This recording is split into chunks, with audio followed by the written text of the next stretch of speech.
नमस्कार मैत्रिणींनो, मी सोनाली आजच्या एका नवीन व्हिडिओमध्ये तुम्हा सर्वांचं पुन्हा एकदा मनापासून स्वागत करते। सर्वप्रथम सर्वांना श्री स्वामी समर्थ। खूप दिवसापासून वेटिंगला असलेल्या ह्या बाहीबद्दल तर आज मी फायनली व्हिडिओ शेअर करते। तर तुम्ही पाहू शकता किती सुंदर अशी ही बाही तयार झालेली आहे। तर त्यासाठी आपल्याला लागणार आहे सगळ्यात आधी एक साधी आपण रेग्युलर जी बाही तयार करतो ती बाही तयार करायची। साधारणतः मी इथे 4 इंचाची घेतलेली आहे आणि इथे सॅटिनचं अस्तर मी वापरले कारण ट्रान्सपरंट आहे। फक्त सॅटिनच वापरलंय, डबल अस्तर नाही वापरलं।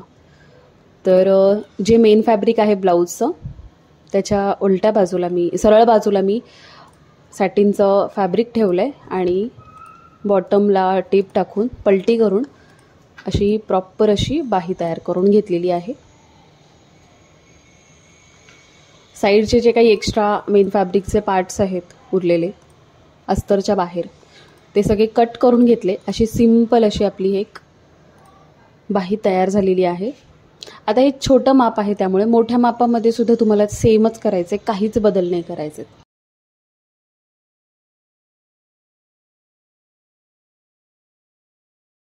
त्यानंतर मेन पार्ट येतो आपल्या ह्या डिझाईनचा।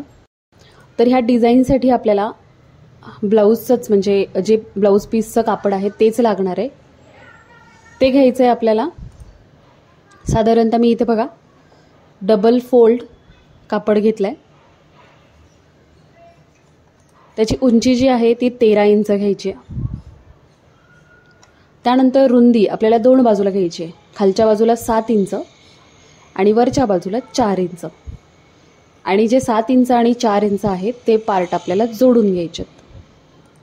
जोडले की ते कट करायचे। लक्षात ठेवा, ज्या बाजूला आपण 4 इंचावर मार्किंग केलंय तो मध्य काढायचा, तो भाग तुमचा शोल्डरला जोडणार आहे आणि जो 7 इंचाचा मोठा भाग आहे तो बॉटमला असणार आहे जिथे आपली लेस लागणार आहे।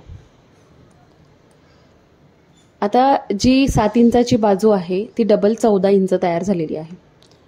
त्या साईडला आपल्याला एक आधी फिनिशिंग देऊन घ्यायचं आहे, ते म्हणजे डबल फोल्ड करून मी एक टिप टाकून घेतली। टिप टाकल्यानंतर आता आपल्याला इथे याला प्लीट्स तयार करायचे। तर प्लीट्स काय करायचे, दोन्ही बाजूला आपल्याला प्लीट्स टाकायच्या आहेत त्यासाठी। आणि प्लीट्सची जी तोंड आहेत ती वरच्या दिशेने पाहिजे, म्हणजे ज्या साईडला आपण 4 इंचाचं कटिंग केलेलं आहे, ज्याला नॉच दिला आहे, म्हणजे ती बाजू आपली शोल्डरला राहणार आहे, हे आपल्याला फिक्स लक्षात राहतं। प्लीट्स 3, 4, 5 तुम्हाला जेवढ्या टाकायच्या तेवढ्या तुम्ही इथे टाकू शकता। नंतर परत आपल्याला एक्स्ट्रा प्लीट्स आपल्याला जेव्हा बाहीला आपण जोडतो हे पॅटर्न तेव्हा परत एक्स्ट्रा प्लीट्स टाकाव्या लागतात। सो मी मोठ्या मोठ्या 3 प्लीट्स टाकून घेतलेल्या आहेत। आता ह्या साईडला म्हणजे लेफ्ट आणि राईट, डाव्या आणि उजव्या बाजूला दोन्ही साईडला बघा साईडला कोपरा निघतो, अशा पद्धतीने आपल्याला ते जोडायचं नाहीये। ते कापड जरी क्रॉस असेल तरी इक्वली यायला हवंय, तरच तुमचा पफ क्रिएट होणार। नाहीतर मग तुम्ही प्लीट्स टाकल्यात आणि जशा क्रॉस आहेत तशा तुम्ही त्या स्टिच केल्या आणि नंतर एक्स्ट्रा भाग कट केला, असं अजिबात करू नका। तर तुम्ही पाहू शकता कुठेही हा पार्ट मी कट करणार नाहीये, जसं क्रॉस आहे त्याच पद्धतीने, तरच तुम्हाला त्याचा जो यू शेप तयार व्हायला पाहिजे तो तयार होणार आहे। 3 प्लीट्स दोन्ही बाजूला टाकून घेतलेले आहेत। तर अशा पद्धतीने हे पार्ट आत्ता तरी तयार झाला आहे। त्यानंतर आता आपण लावणार आहोत इथे हँगिंगची लेस। आता ही लेस लावताना बऱ्याचदा मणी तुटतात, तर इथे तुम्हाला वापरायचं आहे सिंगल दाब। एकतर तुम्ही वरच्या बाजूने सुद्धा ही लेस लावू शकता किंवा आतल्या बाजूने सुद्धा लावू शकता। तर मी बेसिकली स्टँडर्ड मेंटेन करायचं, आतल्या बाजूने लावायची, जेणेकरून ती जास्त छान दिसते। बऱ्याच जणी वरच्या बाजूने लावतात, ते खरं सांगू का इतकं छान नाही दिसत, पण शेवटी प्रत्येकाची एक चॉईस असते। तर मी ही आतल्या बाजूने लावणार आहे। दाब बदलला, सिंगल दाब लावला।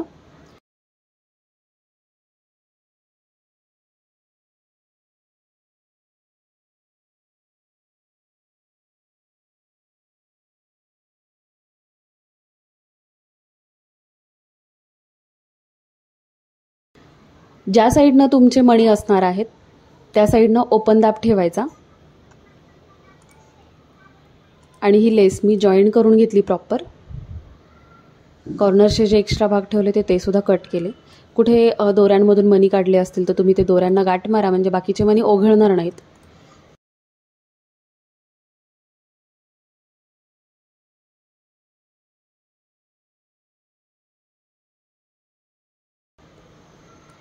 आता जी आपण साधी बाही तयार केली होती तिचा मधला सेंटर काढून घ्यायचा, शोल्डरचा ओपन करायची आणि दोन्ही बाजूला 3-3 इंचावर मार्क करायचं.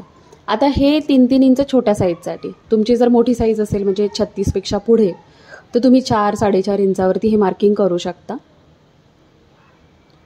छोट्या साईजसाठी म्हणजे ही 32 मापाची बाही आहे, 32, 34, 30, 28ला तुम्ही 3-3 इंचावर मार्क करायचं. आता हे मणी स्टिचिंगमध्ये येत आहेत म्हणून मी त्यातले 2-3 मणी काढलेले आहेत.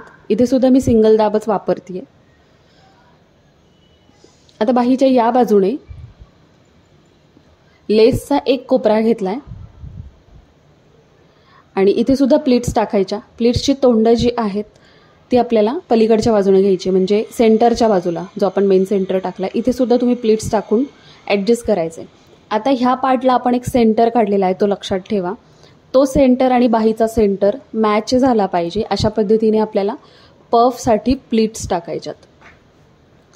आणि जो सेंटर असणार आहे त्या सेंटरला सुद्धा तुम्हाला छान एक प्लीट आली पाहिजे तिथे.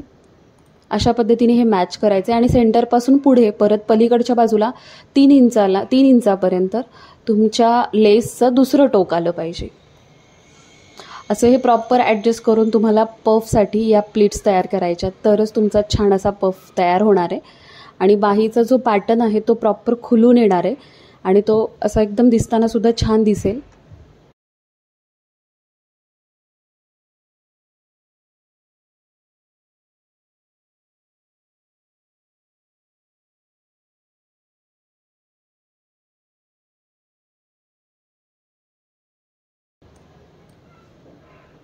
तर हे अशा पद्धतीने मी व्यवस्थितरित्या जोडून घेतलेला आहे आणि असा हा सुंदर असा पफ तयार झालेला आहे. जेव्हा बाही ही वेअर केली जाते म्हणजे ब्लाऊजला तुम्हाला आता अटॅच करायची, साध्या बाहीसारखी ही अटॅच करायची, कारण मेन पार्ट हाच असतो की हे एकमेकांना जोडणं, साध्या बाहीला हा पॅटर्न जोडणं. आता याचासुद्धा सेंटर काढून तुम्ही जशी आपली रेग्युलर बाही छोटी जोडता त्याच पद्धतीने ही बाही ब्लाऊजला जोडून घ्यायची आणि हा अशा पद्धतीने आपला सुंदर असा बाहीचा पॅटर्न तयार झाला आहे. सो कसा वाटला व्हिडिओ मला कमेंट करून नक्की सांगा. व्हिडिओ आवडला असेल तर लाईक करा, शेअर करा. चॅनलवर नवीन असेल तर चॅनलला सबस्क्राईब करा आणि त्याच्या बाजूचं बेल आयकॉन प्रेस करा, म्हणजे जेव्हा जेव्हा माझा व्हिडिओ ऑनलाईन येईल तेव्हा त्याचं नोटिफिकेशन तुम्हाला मिळेल, म्हणजे लवकरात लवकर तुम्ही एखादा नवीन आलेला पॅटर्न वगैरे तुम्ही बघू शकता. सो हे आहे आपण तयार केलेल्या बाहीचं फायनल लुक. म्हणजे ब्लाऊजवरती जर ही बाही छान अशी अटॅच केल्यानंतर ही अशा प्रकारे दिसणार आहे.